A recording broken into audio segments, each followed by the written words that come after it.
वैसे तो रक्षाबंधन के त्यौहार से जुड़ी कई कहानियाँ प्रचलित हैं, मगर हम आपको बताने जा रहे हैं सबसे रोचक 5 ऐतिहासिक और पौराणिक कहानियाँ जिन्हें इस त्यौहार की शुरुआत भी माना जाता है। कृष्ण और द्रौपदी का रक्षाबंधन। महाभारत में उद्धरण है कि शिशुपाल का वध करने के बाद जब सुदर्शन चक्र कृष्ण की अंगुली पर बैठने के लिए वापस लौटा तो उससे कृष्ण की कलाई पर भी हल्की चोट लग गई, जिससे खून बहने लगा। यह देख द्रौपदी ने फौरन अपनी साड़ी का पल्लू फाड़ा और कृष्ण की कलाई पर बांध दिया। कृष्ण ने उन्हें धन्यवाद किया और वचन दिया कि वे सदैव उनकी रक्षा करेंगे। कौरवों के हाथों जुए में हारे जाने के बाद जब द्रौपदी ने अपनी लाज बचाने के लिए श्री कृष्ण से गुहार लगाई तो उन्होंने अपनी बहन के सम्मान की रक्षा कर अपना वचन निभाया। राजा बलि बड़े दानी राजा थे और भगवान विष्णु के भक्त थे। एक बार वे भगवान को प्रसन्न करने के लिए यज्ञ कर रहे थे। अपने भक्त की परीक्षा लेने के लिए भगवान विष्णु ने एक ब्राह्मण का वेश धरा और यज्ञ पर पहुंचकर राजा बलि से 3 पग भूमि दान में मांगी। राजा ने ब्राह्मण की मांग स्वीकार कर ली। ब्राह्मण ने पहले पग में पूरी भूमि और दूसरे पग में पूरा आकाश नाप दिया। राजा बलि समझ गए कि भगवान उनकी परीक्षा ले रहे हैं, इसलिए उन्होंने फौरन ब्राह्मण का तीसरा पग अपने सिर पर रख लिया। उन्होंने कहा, भगवान अब तो मेरा सब कुछ चला गया है, अब आप मेरी विनती स्वीकार करें और मेरे साथ पाताल चले। भगवान को राजा की बात माननी पड़ी। उधर माता लक्ष्मी भगवान विष्णु के वापस न लौटने से चिंतित हो उठी। उन्होंने एक गरीब महिला का वेश बनाया और राजा बलि के पास पहुंचकर उन्हें राखी बांध दी। राखी के बदले राजा ने कुछ भी मांग लेने को कहा।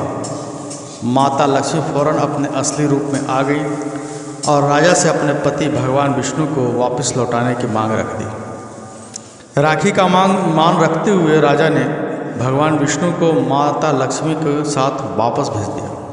अब हम आपको देवराज इंद्र और उनकी बहन इंद्राणी के रक्षाबंधन के बारे में बताते हैं। माना जाता है कि एक बार दैत्य वृतासुर ने इंद्र का सिंहासन हासिल करने के लिए स्वर्ग पर चढ़ाई कर दी। वृतासुर बहुत ताकतवर था और उसे हराना आसान नहीं था। युद्ध में देवराज इंद्र की रक्षा के लिए उनकी बहन इंद्राणी ने अपने तपोबल से एक रक्षा सूत्र तैयार किया और इंद्र की कलाई पर बांध दिया। इस रक्षा सूत्र ने इंद्र की रक्षा की और वह युद्ध में विजयी हुए। तभी से बहनें अपने भाइयों की रक्षा के लिए उनकी कलाई पर राखी बांधने लगी। अब अगली कहानी है युधिष्ठिर की। युधिष्ठिर ने अपने सैनिकों को राखी बांधी थी।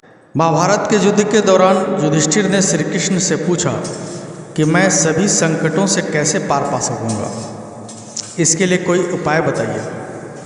श्री कृष्ण ने युधिष्ठिर से कहा कि वह अपने सभी सैनिकों को रक्षा सूत्र बांधे।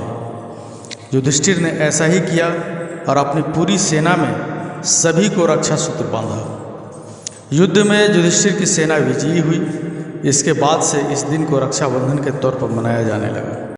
और अगली कहानी महाभारत से हट कर के अभी से कुछ 400 साल पहले की है, जो रानी कर्णावती और हुमायूं की कहानी है। देश में एक समय राजपूत मुस्लिम आक्रमण के खिलाफ लड़ रहे थे। अपने पति राणा सांगा की मृत्यु के बाद मेवाड़ की कमान रानी कर्णावती के हाथों में थी।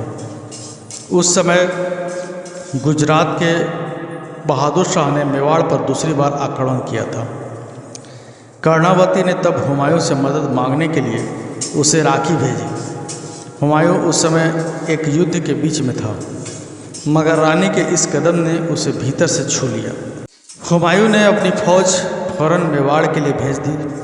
दुर्भाग्यवश उसके सैनिक उस समय पर नहीं पहुंच पाए और चित्तौड़ में राजपूत सेना की हार हुई। रानी ने अपने सम्मान की रक्षा के लिए जौहर कर लिया, लेकिन हुमायूं की सेना ने चित्तौड़ से शाह को खदेड़कर रानी के पुत्र विक्रमजीत को गद्दी सौंप दी और अपनी राखी का मान रखा। तो दोस्तों, हमारा ये प्रयास कैसा लगा कमेंट करके ज़रूर बताएं। वीडियो को लाइक कर दें, चैनल को सब्सक्राइब कर दें, बेल आइकन को दबा दें ताकि आप हमारा नोटिफिकेशन आपको हमेशा मिलता रहे। धन्यवाद।